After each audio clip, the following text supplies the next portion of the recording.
டைமோஸ் vlogs. இந்த வீடியோவில் நம்ம என்ன பார்க்க போகிறோம்னா சங்குப்பூ பற்றி பார்க்க போகிறோம். இந்த சங்குப்பூவில் 2 வெரைட்டி இருக்குது, ப்ளூ ஒயிட்டும் இருக்குது. இதோட பெனிஃபிட்ஸ் வாங்க பார்க்கலாம். இந்த சங்குப்பூ டீயை நம்ம குடித்தோன்னா ரத்த அழுத்தத்தை குறைக்கும், டைஜஷன் சிஸ்டமுக்கு ஹெல்த்தியாக வச்சுக்கும், இம்யூனிட்டி இம்ப்ரூவ் பண்ணும்.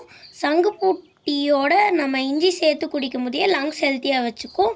எம்டி ஸ்டொமக்கில் சங்குப்பூ டீக்கோட லெமன் சேர்த்து குடித்தோன்னா வெயிட் ரெடியூஸ் ஆகும், ஸ்கின் ஹெல்த்தியாக வச்சுக்கும்.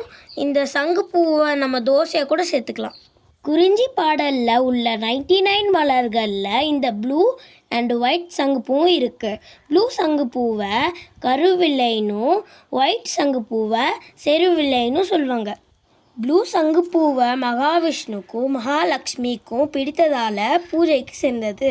ப்ளூ சங்குப்பூவை சனிக்கிழமையில் சனி பகவானுக்கு வைத்து பூஜை செய்யும் போதிய சனி தோஷங்கள் நீங்கும்னு சொல்லுவாங்க.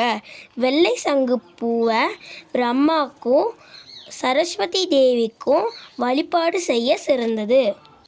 இந்த பூ மட்டும் இல்லை, இதில் இருக்க இலை வேர் எல்லாத்துலேயுமே நிறைய ஹெல்த் பெனிஃபிட்ஸ் இருக்குது.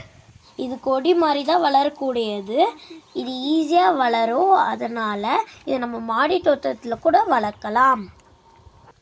பிடிச்சிருந்துச்சா லைக் பண்ணுங்கள், ஷேர் பண்ணுங்கள், சப்ஸ்கிரைப் பண்ணுங்கள், மறக்காமல் அந்த பெல் ஐக்கானை கிளிக் பண்ணிடுங்க.